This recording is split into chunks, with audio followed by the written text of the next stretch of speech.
আজ বাজারে গিয়ে দুটো বড় বড় ইলিশ মাছ নিয়ে আসবো, এসে জমিয়ে খাবো। ওরে বাপ রে বাপ, কি জোরে লাগলো রে! কার এত বড় সাহস যে তালটা আমাকে মারলো! ওরে বাবা রে, গাছের ওপর ওইটা কে? এ যে এক শাক চুন্নি, কি ভয়ঙ্কর দেখতে! ওহ, আজ নির্ঘাত বেঁচে গেছি। ঠিক সেই সময় তার সামনে এসে হাজির হয় দুই শাকচুন্নি।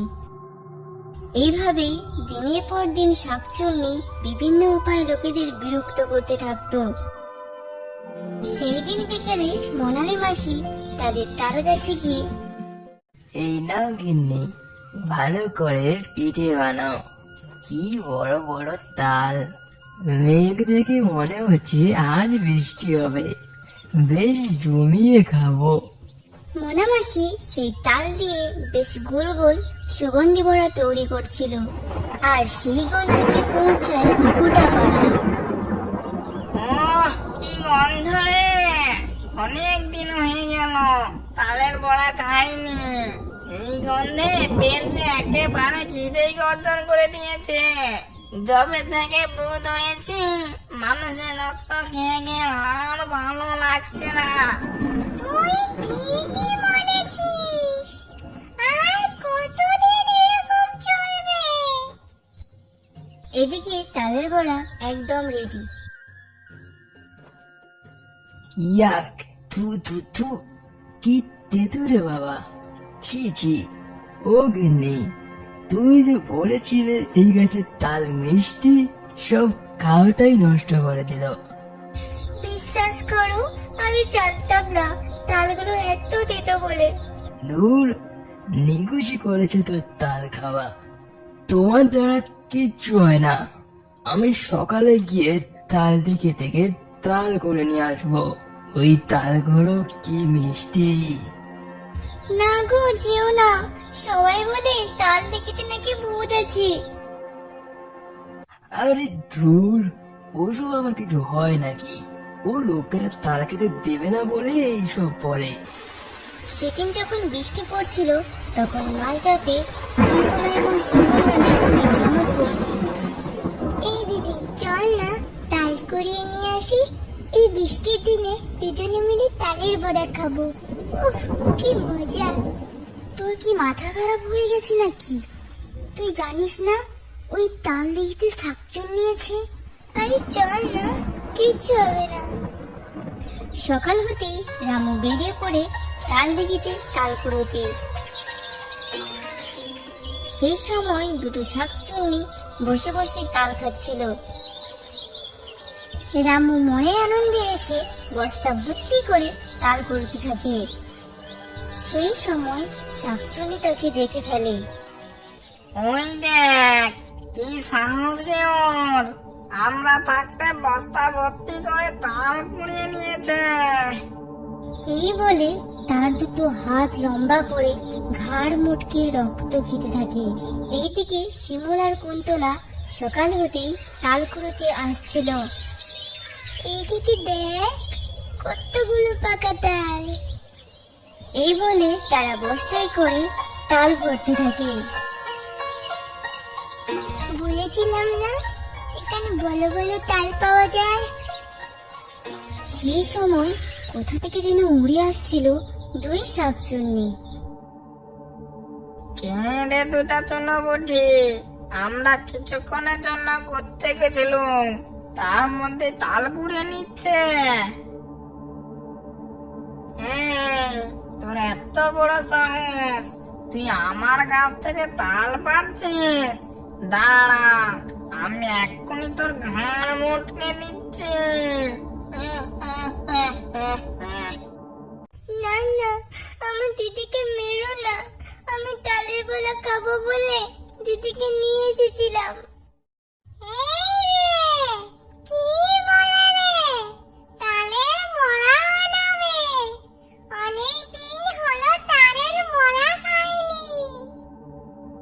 ঠিক আছে, তোর দিদিকে আমি ছেড়ে দিচ্ছি, কিন্তু একটা শর্তে, তোদের তালের পিঠে বানানো হয়ে গেলে আমাদেরকে দিয়ে যাবি, না হলে তোর বাড়ি থেকে ঘাড় মুটকে দিয়ে আসবো।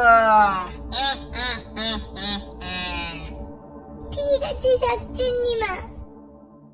এবার তারা দুজনে মিলে তাল নিয়ে এসে তার মাকে দিয়ে দেয়। তার মা বেশ সুন্দর করে বড়াগুলো বানাচ্ছিল, আর সেই সুগন্ধ গিয়ে পৌঁছায় শাকচুন্নিদের কাছে। কুন্তলা আর শিমুলের মা যখন বাইরে যায়, তারা সেই ফুটন্ত গরম তেল থেকে লম্বা হাত দিয়ে বড়াগুলো তুলে টপাটপ গিলতে শুরু করলো। এই দিদি, কে যেন সব বড়া খেয়ে চলে গেছে, এখন কি করবো রে দিদি? কি আর করবি, যেগুলো বেঁচে আছে ওইগুলোই দিয়ে আসি। এই বলে দুজনে মিলে মা আসার আগে তাড়াতাড়ি করে সমস্ত বড়া নিয়ে তাল দিকের দিকে রওনা হয়।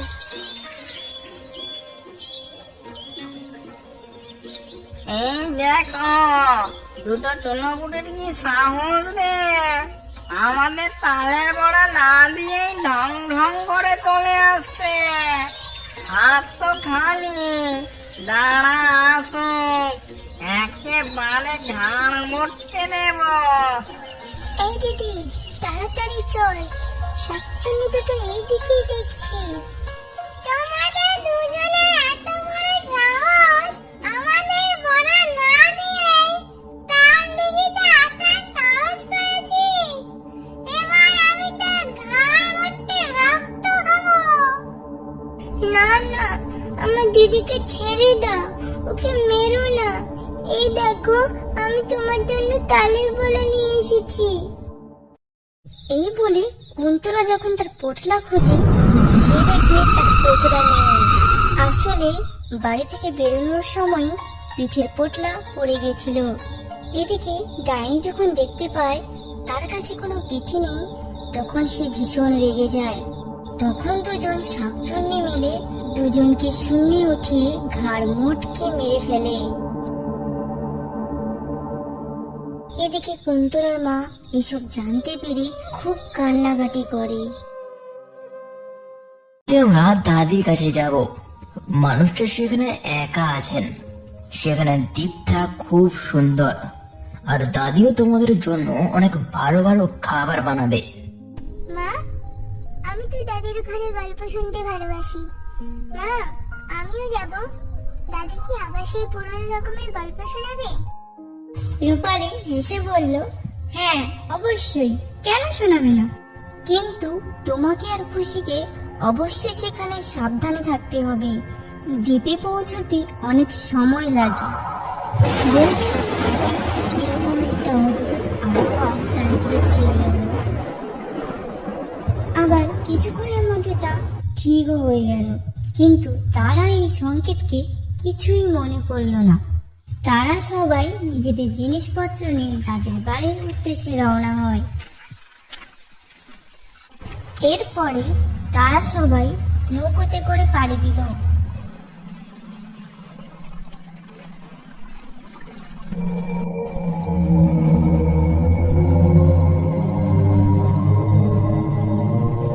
মা দেখো, এখানে মাছগুলো কি অদ্ভুত দেখতে। হ্যাঁ বাবা, এখানে এমনি মাছ দেখতে পাওয়া যায়, কারণ এই সমুদ্র প্রশান্ত মহাসাগরের খুব কাছাকাছি রয়েছে। হঠাৎ সমুদ্রের মাঝপথে সেখানে অদ্ভুত সব ঘটনা ঘটতে লাগলো, কিন্তু তারা এসবে মনোযোগ না দিয়ে এগিয়ে গেল। দ্বীপটা ধীরে ধীরে তাদের সামনের দিকে উঁকি দিল। পুরনো গাছপালা, কালো মেঘ আর অন্ধকার আকাশ থেকে মনে হচ্ছিল যেন কিছু রহস্যময় ঘটনা ঘটতে চলেছে।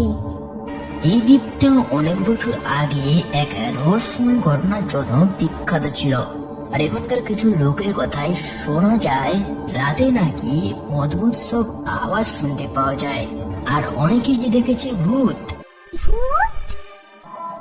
দ্বীপে পৌঁছানোর পর রাজু তাদের নিয়ে তাদের বাড়ির দিকে চলল। বাড়িটি ছিল একেবারে পুরনো এবং একপাশে বড় এক মন্দির ছিল, যেটি অনেকদিন আগে ধ্বংসপ্রাপ্ত হয়ে গিয়েছিল।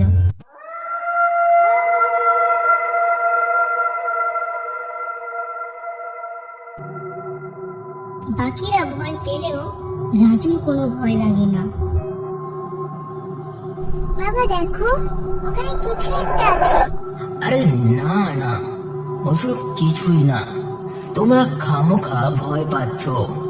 হ্যাঁ গো, আমারও কেমন কেমন লাগছে।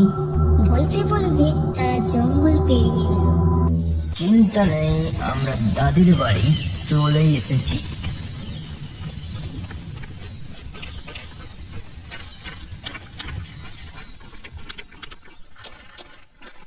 মা, ও মা, বাড়ি আছো নাকি? কারণ সাড়া না শুনতে পেয়ে তারা বাড়ির মধ্যে ঢুকে তার দাদিকে দেখতে পেল। এসো এসো, তোমরা অনেক দিন পরে এসেছো। তোমাদের জন্য খাবার তৈরি করেছি, তোমরা কিছুক্ষণ বসো। খাবার তৈরি হয়ে গেলে আমি তোমাদের ডেকে নেব। তবে রাতে কিছু অদ্ভুত ঘটনা ঘটতে শুরু করলো। প্রথমেই তারা শুনতে পেল অদ্ভুত সব আওয়াজ।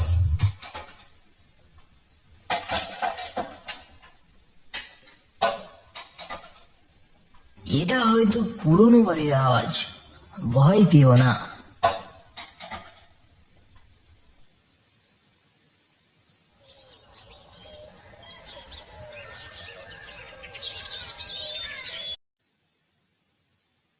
কিন্তু পরের দিন রাতের মধ্যেই হাসি আর খুশি দেখলো বাড়ির এক কোণায় এক অন্ধকার চিত্র ভেসে উঠছে। একটা অস্বাভাবিক সাদা প্রফুল্ল আকাশে আচ্ছন্ন ভূতের মতো ছবি দেখতে পেল তারা। দেখো, রূপালী ভয় পেয়ে বলল, এটা কি? আমরা কোথায় এসেছি? তবে রাজু যখন সেই ছবি দেখলো, তার মুখে হতাশা এবং চিন্তা দেখা গেল। এটা নিশ্চয়ই সেই রহস্য। পরে তারা পুরনো মন্দিরের ভেতরে চলে গেল।